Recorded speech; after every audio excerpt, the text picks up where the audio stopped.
I supported my husband's entire family for 6 years. Mortgage payments, car notes, groceries, sports fees. $50,000, gone. And the one time I stopped? They came into my house, sat at my dinner table, and told me I was lazy. They said I wasn't contributing. That I should go back to work. That I owed them. So I told them to get out. And when they refused, I reached for my phone and said I'd call the cops. This is the story of how I became the villain. The moment I stopped being their bank. When I met my husband 8 years ago, he wasn't successful. He wasn't established. He didn't even have stable employment. For 6 years, he couldn't hold a job. Not because he was lazy. Not because he didn't try. But because untreated ADHD and depression were quietly wrecking his life. And I knew that. I was in the medical field. I made good money. Around $36,000 take-home at the time. Nothing glamorous, but enough. And I loved him. So I didn't care that I paid all the bills. Rent? Mine. Utilities? Mine. Car insurance? Mine. Groceries? Mine. It didn't feel unfair.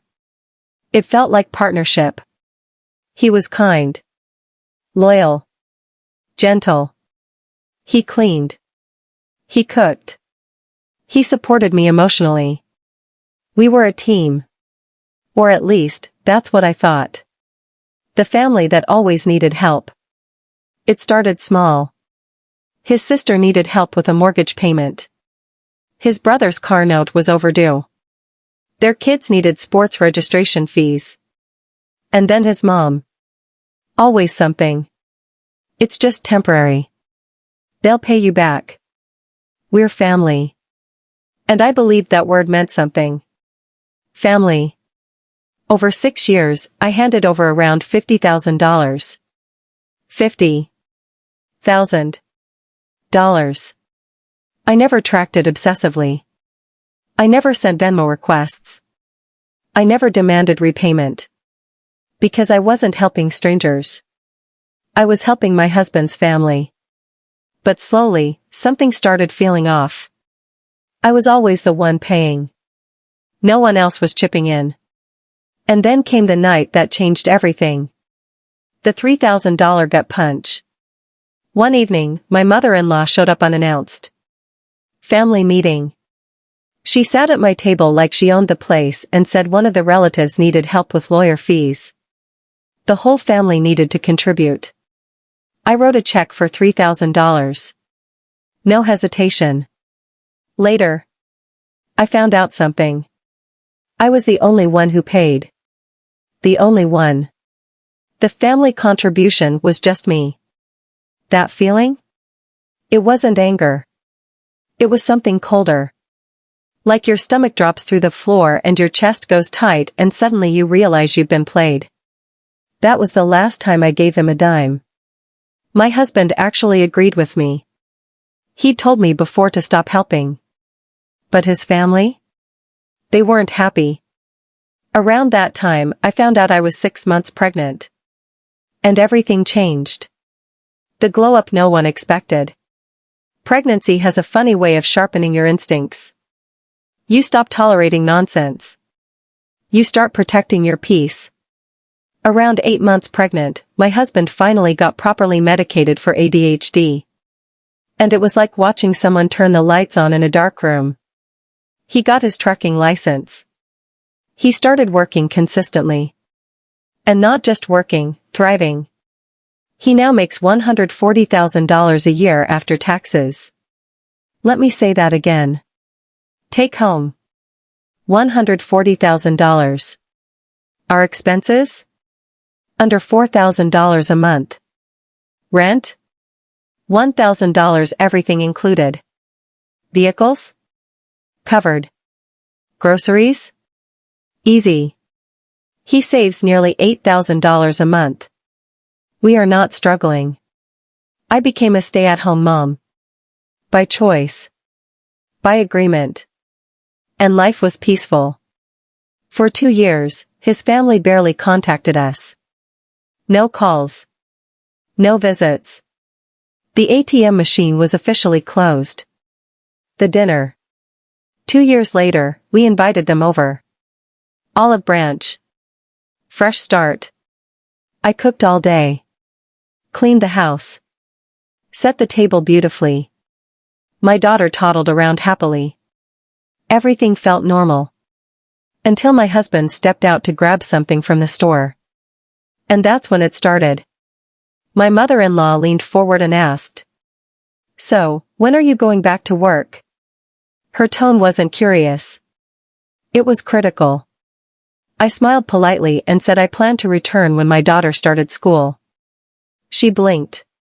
That simply doesn't work. Excuse me? My sister-in-law chimed in. It's not fair to him. Not fair. To him. My ears rang. They started circling the real issue.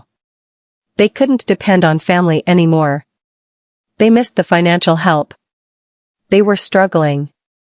And apparently, I was the problem. I reminded them, calmly, that I had contributed $50,000 over 6 years. That I had done more than my fair share. And then my mother-in-law said something I will never forget. I paid you back more than that. I just stared at her. She continued. With all the food I brought you from the food bank. And that antique furniture. Expired canned goods. And broken 1930s furniture we asked her not to bring. That was her idea of repayment. I felt heat crawling up my neck. My fingers started trembling. The breaking point. Then she said it. Surely he's paid you back. You haven't done anything in 2 years. Something inside me snapped. Not loudly. Not dramatically. But completely. I looked around my own dining room. At the people I had fed for years. At the people who vanished when the money stopped. And I said, paying rent for 2 years while I raise our child is not repayment. And he doesn't owe me repayment. You were the ones using me. Silence. Then shouting. They refused to leave. In my house. So I stood up. And I said, get the fuck out. They argued. They minimized. They tried to shame me. I grabbed my phone and said I'd call the cops. And suddenly? They remembered where the door was. By the time my husband returned, they were gone. The aftermath. When I told him what happened, he went quiet. He apologized. But then, he tried to soften it. They probably just meant you should help with bills. Help with bills? We save $8,000 a month. He then said something that shook me. Households can't survive on one income in 2026. My stomach dropped.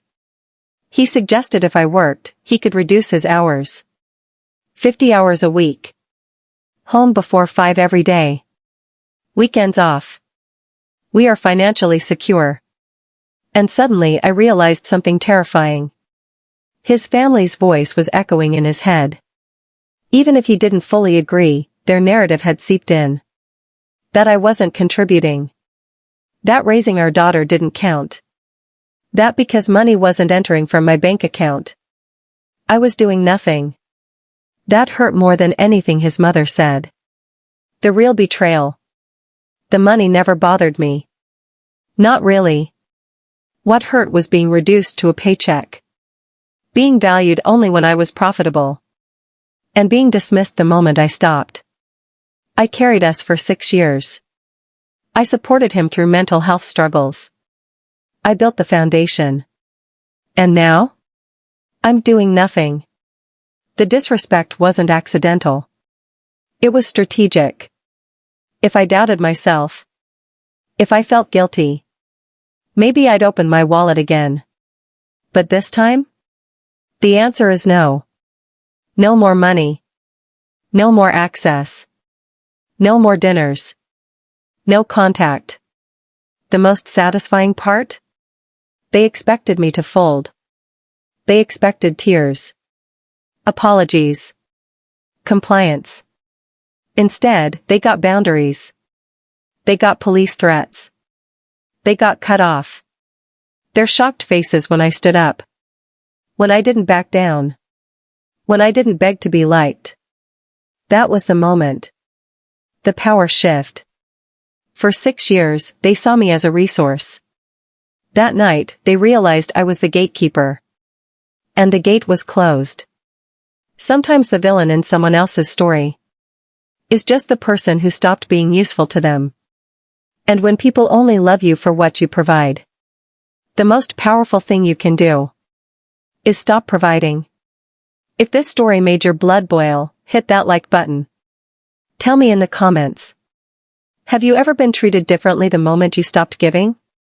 And if you love stories about power shifts, karma, and satisfying boundaries, subscribe to Story X Daily for more. Because sometimes, the sweetest revenge is simply saying no.